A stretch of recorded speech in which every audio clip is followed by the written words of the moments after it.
दोस्तों नमस्कार और स्टडी विज्ञान प्रकाश में आप सभी का हार्दिक स्वागत है। एलटी ग्रेड और जीआईसी प्रवक्ता के लिए आज से एक नई मैजिकल सीरीज में स्टार्ट कर रहा हूं और एग्ज़ाम तक ये सीरीज चलती रहेगी। ये है आपका करंट अफेयर बूस्टर। तो इस डेली वीडियो में हम आपको क्या बताने वाले हैं, डेली का जो करंट है उसको बताएंगे, साथ ही साथ जो प्रीवियस बहुत ही इंपॉर्टेंट करंट हैं और उनके साथ साथ जो इम्पॉर्टेंट जीएस के पॉइंट बनेंगे। ये 3 बिंदु हम समाहित करेंगे इन वीडियोज़ में, जो कि करंट अफेयर बूस्टर के नाम से आपको प्रतिदिन मिलते रहेंगे। और दोस्तों साथ ही साथ आपको पीडीएफ भी दी जाएगी। जो लोग पेड ग्रुप ज्वाइन करेंगे उनको डेली की पीडीएफ मिलती रहेगी। हालांकि जो लोग चाहें तो आप पूरी पीडीएफ बुक भी डायरेक्ट परचेज कर सकते हैं, जिसका लिंक आपको डिस्क्रिप्शन में दिया गया है। तो साल की जो पहली छमाही है उसकी पूरी पीडीएफ बना दी गई है। दूसरी छमाही अब हम इसे 2 भाग में पेश करेंगे, 3-3 महीने का, ताकि एग्ज़ाम तक आपको जो है 2 पार्ट और मिल सकें और आपका पूरा करंट है वो अच्छे से तैयार हो जाए। तो भारत और चीन किस राज्य में स्थित लिपू लेक दर्रा से व्यापार शुरू करने पर सहमत हुए हैं? देखो दोस्तों, जो दर्रे होते हैं ना, यहाँ से प्रश्न अक्सर पूछे जाते हैं सभी प्रतियोगी परीक्षाओं में। तो यहाँ पर भारत के जितने भी महत्वपूर्ण दर्रे हैं उनको मैंने फिगर के माध्यम से आपको यहाँ पर समझाने का प्रयास किया है। फिगर आपके दिमाग में लगातार बना रहता है, इसलिए यहाँ पर जो भी प्रश्न होंगे उनको तस्वीरों के माध्यम से मैं आपको बताऊंगा। कहते हैं ना कि एक तस्वीर 1000 शब्दों के बराबर होती है, तो इसी को हम फॉलो करेंगे। फिलहाल भारत और चीन वर्तमान परिदृश्य में आप जानते हैं अमेरिका ने जो टैरिफ लगाया है, उसके बाद भारत और चीन अब आपसी व्यापार को बल दे रहे हैं, जिसके लिए भारत के 3 मार्ग जो पहले से बंद थे अब उनको यहाँ पर खोला जा रहा है। कौन कौन से मार्ग? तो दोस्तों यहाँ पर देखिए आप, सबसे पहले तो यहाँ पर लिपू लेक दर्रा जो है यह आपको मिलेगा कहाँ पर? लिपू लेक मिलेगा दोस्तों आपको उत्तराखंड में। ठीक है, ये दर्रा यहाँ पर खुल रहा है। लिपू लेक दर्रा उत्तराखंड को तिब्बत से जोड़ता है। इसके बाद देखें दोस्तों, तो ये हिमाचल प्रदेश में स्थित एक सिपकिला दर्रा है, ये भी खोला जाएगा, और सिक्किम का नाथुला दर्रा भी खोला जाएगा। ठीक है, ये 3 दर्रे खुल रहे हैं, हिमाचल प्रदेश का सिपकिला, उत्तराखंड का लिपू लेक और सिक्किम का नाथुला दर्रा। ये तीनों दर्रे ओपन हो रहे हैं, तो तस्वीरों में आप इसे देख सकते हैं। ठीक है, और जो इम्पोर्टेंट दर्रे हैं ये आप पढ़ लीजिएगा पीडीएफ में, पूरी पीडीएफ आपको मिलेगी। ठीक है, तो चलिए फ्रेंड्स आगे बढ़ते हैं। अगला क्वेश्चन है कि बीसीसीआई ने खिलाड़ियों की फिटनेस मापने के लिए यो-यो टेस्ट के बाद किस टेस्ट को स्टार्ट किया है? तो बीसीसीआई के द्वारा हाल ही में खिलाड़ियों की फिटनेस के लिए 2 टेस्ट स्टार्ट किए गए हैं, यो-यो टेस्ट और अब एक नया टेस्ट स्टार्ट किया गया है, ब्रोंको टेस्ट। अब इस दोनों टेस्ट हैं, इसमें क्या होगा? तो देखो, ये जो खिलाड़ियों की स्टेमिना है, उनकी जो क्षमता है, उसको मापने के लिए शुरू किया गया है यो-यो टेस्ट और ब्रोंको टेस्ट। ब्रोंको टेस्ट के अंदर दोस्तों यहाँ पर एक टेस्ट और स्टार्ट किया गया है, VO2 मैक्स। ये बहुत इंपॉर्टेंट है, ध्यान रखिएगा। अगर एग्ज़ाम में आ गया कि VO2 मैक्स टेस्ट क्या है, तो जब आप दोस्तों दौड़ते हैं, एक्सरसाइज करते हैं, तो आपकी सांस लेने की गति क्या होती है? बढ़ जाती है। तो इस दौरान आपका जो शरीर है ये ऑक्सीजन को कंज्यूम करता है। तो अगर एक्सरसाइज करते समय ऑक्सीजन का कंजम्पशन ज़्यादा है तो आपकी फ़िटनेस ज़्यादा बेहतर है, अगर कंजम्पशन कम है तो आपकी फ़िटनेस ख़राब हो रही है। ठीक है, तो ये होता है VO2 मैक्स, यानी कि बॉडी कंजम्पशन, ऑक्सीजन का बॉडी में कितना कंजम्पशन हो रहा है, कितना कंज्यूम हो रहा है। ठीक है, VO2 मैक्स। तो 2 टेस्ट शुरू किए गए हैं, यो-यो टेस्ट और ब्रोंको टेस्ट। ये दोनों टेस्ट किसने शुरू किए हैं? बीसीसीआई ने। बाकी आप समझ रहे होंगे, ये एग्ज़ाम में आएगा तो आपको याद आ जाएगा तुरंत। ठीक है, आगे बढ़ते हैं। अगला बिंदु है कि हाल ही में भारत का पहला 100% डिजिटल साक्षर राज्य कौन बन गया है? 100% डिजिटल लिटरेट स्टेट बन गया है दोस्तों केरल। केरल अगर देखा जाए तो डिजिटल साक्षरता के मामले में बहुत आगे निकल चुका है। फिलहाल ध्यान रखिएगा कि भारत का पहला 100% डिजिटल साक्षर राज्य कौन बना है? केरल बना है। ये उपलब्धि जो हासिल हुई है कि केरल जो है 100% डिजिटल साक्षर राज्य बन गया है। तो 2023 में केरल में एक शुरुआत हुई थी डिजी केरलम कार्यक्रम, तो इसी प्रोग्राम की सफलता के रूप में इसे देखा जा रहा है। ध्यान दीजिएगा कि भारत का जो पहला ई साक्षर डिस्ट्रिक्ट बना था, ई लिटरेट डिस्ट्रिक्ट, ये मलप्पुरम बना था जो कि केरल में ही स्थित है। और भारत का पहला 100% डिजिटल साक्षर पंचायत बनी थी, ये भी केरल से ही है, पुल्लमपारा। ठीक है, तो मैक्सिमम अगर डिजिटल साक्षरता के बारे में आए एग्ज़ाम में तो केरल ही लगा देना। ठीक है, हालांकि यहाँ पर पूर्ण कार्यात्मक साक्षर जिला बना था मिजोरम। ये थोड़ा सा आपको देखेंगे आप ना, तो 4 प्रश्नों में 75% उत्तर तो आपके केरल के पक्ष में है। 1% जो है 25% ये जा रहा है मिजोरम में। तो ये ध्यान रखिएगा कि 100% डिजिटल साक्षर राज्य केरल है, और पहला ई साक्षर जिला मलप्पुरम केरल में है, और पहला 100% डिजिटल साक्षर पंचायत पुल्लमपारा भी केरल में है। ठीक है, तो समझ गए आप। आगे बढ़ते हैं। हाल ही में नासा ने किसके सहयोग से सौर तूफानों की भविष्यवाणी के लिए एआई मॉडल, इस मॉडल को नाम दिया गया है सूर्य का अनावरण किया गया है। किसके द्वारा? नासा के द्वारा। नासा के बारे में आप जानते हैं, यह संयुक्त राज्य अमेरिका की स्पेस एजेंसी है। ठीक है, विल नेल्सन इसके प्रशासक हैं। तो ये जो सौर तूफान होते हैं दोस्तों, तो इसके बारे में, इसकी भविष्यवाणी हो सके इसके बारे में सूर्य नामक जो एआई मॉडल बनाया गया है, ये आईबीएम और नासा ने मिलकर बनाया है। आईबीएम के सहयोग से इसे बनाया गया है। तो सोलर स्टार में यानी कि ये जो सौर आंधी होती है, ये होता क्या है? तो सूर्य से आने वाली जो ऊर्जा होती है, आपको पता है ना कि सूर्य में अपरिमित ऊर्जा है, और जो आवेशित कणों होते हैं उनका एक शक्तिशाली विस्फोट होता है जिसे कहते हैं सोलर स्टार्म। ये पृथ्वी का जो चुंबकीय क्षेत्र है और वायुमंडल दोनों को प्रभावित करता है, और इससे क्या होता है, हमारे जो उपग्रह होते हैं, हमारे यहाँ जो जलवायु है, और भी बहुत सारी चीज़ों पर बहुत ही गंभीर प्रभाव पड़ता है। तो उसके बारे में चेतावनी मिल जाएगी हमें। तो नासा और आईबीएम ने सूर्य नामक जो एआई मॉडल जारी किया है, उससे हमको काफ़ी हेल्प मिलने वाली है दोस्तों। इसके अलावा याद रखिएगा कि पार्कर सोलर मिशन भी नासा ने ही स्टार्ट किया था। पार्कर सोलर मिशन, तो यह सूर्य के सबसे नज़दीक जाने वाला मिशन था। इसरो यानी कि जो भारतीय अंतरिक्ष एजेंसी है इसरो, तो इसरो ने भी सूर्य का अध्ययन करने के लिए अपना एक मिशन आदित्य L1 को लॉन्च किया है। ये भी आपको याद होना चाहिए। ठीक है, नेक्स्ट है प्रेमचंद पुखराम्बम को ललित कला अकादमी पुरस्कार मिला है।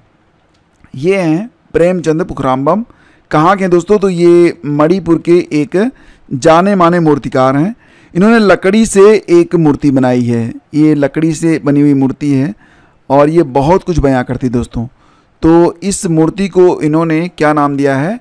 Made me change. ठीक है, और इसी कलाकृति के लिए प्रेमचंद पुखराम्बम को ललित कला अकादमी पुरस्कार 2025 का सम्मान दिया गया है।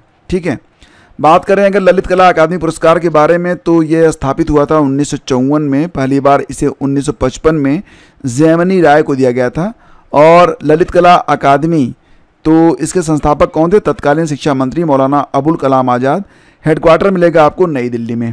ठीक है, क्लियर। नेक्स्ट, ये देखिए तस्वीर, ये कौन है? ये हैं अजय सिंह। ठीक है, अजय सिंह। तो अजय नाम से वर्तमान समय में कई सारी नियुक्तियां हुई हैं। ठीक है, अजय सिंह हैं, अजय भादु हैं, अजय कुमार हैं। ठीक है, तो ये सारी चीज़ें मैं आपको आगे बताने वाला हूँ कि कौन से अजय को किस पद पर फिलहाल पदारूढ़ किया गया है। लेकिन पहले तो ये समझिए कि भारतीय मुक्केबाजी महासंघ बॉक्सिंग फेडरेशन ऑफ इंडिया के लगातार तीसरी बार अध्यक्ष बने हैं अजय सिंह। तो तीसरी बार इनको अध्यक्ष बना दिया गया है बॉक्सिंग फेडरेशन ऑफ इंडिया के। क्या कोई बता सकता है कि बॉक्सिंग फेडरेशन ऑफ इंडिया की स्थापना कब हुई थी? बताइए। चलिए मैं बताता हूँ आपको। बॉक्सिंग फेडरेशन ऑफ इंडिया की स्थापना होती है कब?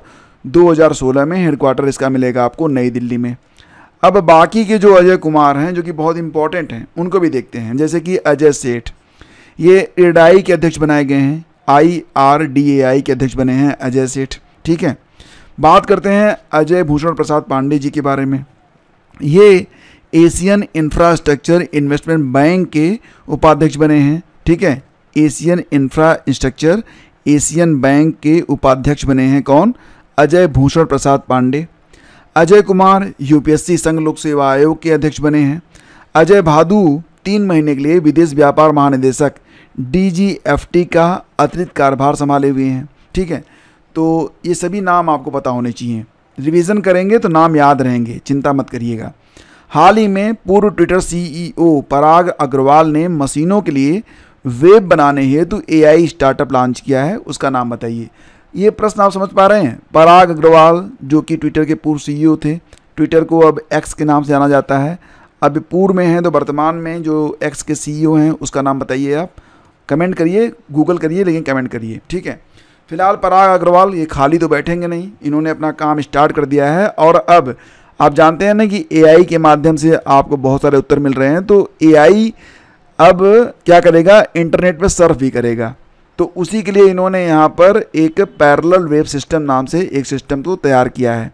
पैरेलल वेब सिस्टम पराग अग्रवाल ने इसे बनाया है।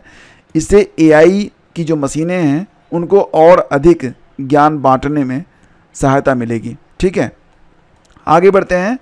ये देखिए तस्वीर आप, किस देश ने 2036 तक वेनेडा डी शुक्र मिशन लॉन्च करने की घोषणा की है।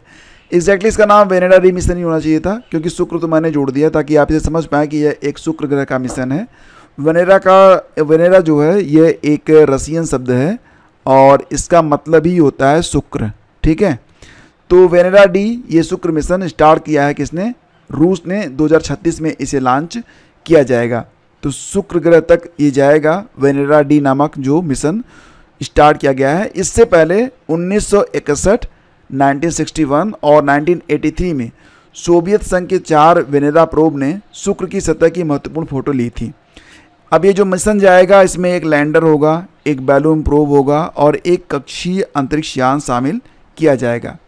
नेक्स्ट है आपका, हाल ही में दुनिया के पहले विश्व ह्यूमनॉइड रोबोट गेम्स का आयोजन कहाँ पर किया गया। विश्व का पहला ह्यूमनॉइड रोबोट गेम, यानी कि ऐसे रोबोट जो कि मानव की तरह खेलते हैं, तो बीजिंग में इसका आयोजन किया गया था 15 से 17 अगस्त 2025 तक। ये तस्वीर देखिए आप, वैश्विक प्लास्टिक संधिवार्ता INC 5.2, ये नाम याद रखना, INC 5.2 ये क्या है, ये एक वैश्विक प्लास्टिक संधिवार्ता है। तो इसका आयोजन कहाँ पर किया गया, तो दोस्तों वैश्विक प्लास्टिक संधिवार्ता INC 5.2 ये जिनेवा स्विट्जरलैंड में आयोजित किया गया था, जिनेवा स्विट्जरलैंड में। और हालांकि ये जो ये वार्ता थी ये सफल नहीं हो पाई, क्योंकि बहुत से देश ऐसे हैं जो कि अभी भी प्लास्टिक का यूज बंद नहीं करना चाहते। 2022 में UNEP, इसका फुल फॉर्म कौन कौन जानता है, UNEP united nation environmental program, इसका हेडक्वार्टर कहाँ पर मिलेगा। दुनिया को प्लास्टिक पॉल्यूशन से बचने के लिए बाध्यकारी संधि प्रस्ताव रखा गया था UNEP के द्वारा, कहाँ पर, नैरोबी केन्या में। तो इसका जो हेडक्वार्टर है यह नैरोबी केन्या में ही है, याद रखिए। इसी संधि को अपनाने के लिए INC 5.2 वार्ता हुई, लेकिन सहमति नहीं बन पाई है। हाल ही में ब्रिटेन की सबसे युवा सॉलिसिटर कौन बन गई हैं दोस्तों, तो ये बन गई हैं पश्चिम बंगाल की कृषांगी मेश्राम। हालांकि अभी पश्चिम बंगाल में नहीं है, लेकिन ये सबसे कम उम्र की जो है अमेरिका की युवा सॉलिसिटर बन गई हैं। क्या नाम है इनका, कृषांगी मेश्राम। ठीक है, हाल ही में किस अंतर्राष्ट्रीय हवाई अड्डे ने दुनिया का पहला AI संचालित इमिग्रेशन कॉरिडोर को लॉन्च किया है। मतलब इस कॉरिडोर में आप जाएंगे तो आपको 14 सेकंड के अंदर अंदर फ्री कर दिया जाएगा, सारी जांच आपकी हो जाएगी। और ये कॉरिडोर बनाया गया है कहाँ पर, दुबई में। तो जब आप हवाई जहाज़ से कहीं जाने वाले होते हैं तो उस समय आपको जो आपका इमिग्रेशन होता है उसी दौरान आपकी जो जांच की जाती है, तो ये काम अब मात्र कुछ सेकंडों में हो जाएगा। मशीनें इसका पूरा कार्यभार संभाल चुकी हैं, मतलब मानव रहित। ठीक है, हाल ही में भारत ने डीप सी मिशन के अंतर्गत अटलांटिक महासागर में 5002 मीटर की मानव युक्त डाइव लगाकर रिकॉर्ड बनाया है। डीप सी मिशन भारत ने शुरू किया था 2021 में, और इसी के अंतर्गत 5002 मीटर की डाइव लगाई गई है। और इसमें इंसान भी था। समुद्र बहुत गहरा है, लेकिन ये मैक्सिमम अभी तक हम कितना जा पाए, 5002 किलोमीटर तक पहुंच पाए हैं। ठीक है, तो हाल ही में मिस यूनिवर्स कौन बनी है, ये बहुत याद रखिएगा। मिस यूनिवर्स इंडिया के बारे में बात हो रही है। तो मिस यूनिवर्स तो अभी बन नहीं पाई हैं, आयोजन आपको अभी बाद में होगा तो पद में आपको बता दूंगा। फिलहाल भारत की जो मिस यूनिवर्स इंडिया बन गई हैं, ये बन गई हैं मनिका विश्वकर्मा, राजस्थान गंगानगर से हैं ये हैं मनिका विश्वकर्मा। रिया सिंघे थी 2024 की जो मिस यूनिवर्स इंडिया थी, रिया सिंघे थी। रिया सिंघे ये तस्वीर में आप देख पा रहे होंगे, इन्होंने मनिका को मिस यूनिवर्स इंडिया का खिताब बनाया है। तो अब ध्यान रखिएगा कि जो 74वां मिस यूनिवर्स प्रतियोगिता होगी अब ये थाईलैंड में होगी, तो उसमें मनिका विश्वकर्मा लीड करेंगी भारत को। हाल ही में किसने सिंसिनाटी ओपन टेनिस टूर्नामेंट में महिला एकल खिताब को जीत लिया है। सिंसिनाटी ओपन टेनिस टूर्नामेंट में इगा स्वेटक ने, जो कि पोलैंड की हैं, इन्होंने महिला एकल का खिताब जीता है। दोस्तों आपको याद होगा जो साल के 3 ग्रैंड स्लैम होते हैं, ऑस्ट्रेलियन ओपन और इसके बाद होता है फ्रेंच ओपन और होता है विम्बलडन और होता है US ओपन। तो US ओपन तो अभी हुआ नहीं है, शुरू होने वाला है। विंबलडन में क्या हुआ था, विंबलडन में मेल सिंगल्स का जो खिताब था उसमें उप विजेता बनी थी इगा स्विएटेक और अब सिंसिनाटी को उन्होंने जीत लिया है। ठीक है, तो ध्यान दीजिएगा कि ये पोलैंड की हैं। कई बार एग्ज़ाम में देश का नाम पूछा जाता है और ये जो खेल होता है सिंसिनाटी, ये हार्ड कोर्ट पर खेला जाता है। हालांकि लास्ट 1 ईयर, पिछले 1 साल के जितने भी खेल के संबंधित करंट अफेयर हैं, सारे प्रश्न मैंने एक ही वीडियो में आपको करवा दिया है। मात्र 28 मिनट में पूरा 1 साल मैंने कवर करवा दिया है। वो वीडियो आप ज़रूर देखिएगा, जो कि आपको एंड स्क्रीन पर या फिर आपको पहले कमेंट में लिंक मिल जाएगा, देख डालिए। ठीक है, यहाँ से प्रश्न आपको बनेंगे, 1 प्रश्न 2 प्रश्न जरूर मिल जाएंगे आपको एग्जाम में 28 मिनट देकर, तो देखिएगा ज़रूर। आपको PDF भी दी गई है। ठीक है, वीडियो देखेंगे तो आपको PDF का लिंक मिल जाएगा। ये सीरीज जारी रहेगी दोस्तों, जुड़े रहिए हमारे साथ। जितने भी टॉपर्स हैं वो हमसे जुड़ रहे हैं, आप पीछे नहीं रह सकते हैं। तो प्रतिदिन संकल्प रखिए कि ये सीरीज चलती रहेगी और आप हमसे मिलते रहेंगे इस वीडियो के माध्यम से। Thank you. अगर ये सीरीज आपको अच्छी लगी है तो लाइक करके बताइएगा कि ये सीरीज आपको पसंद आई है। अदरवाइज मैं मानूंगा कि आप आए, आपने देखा लेकिन आपको पसंद नहीं आया। Thank you.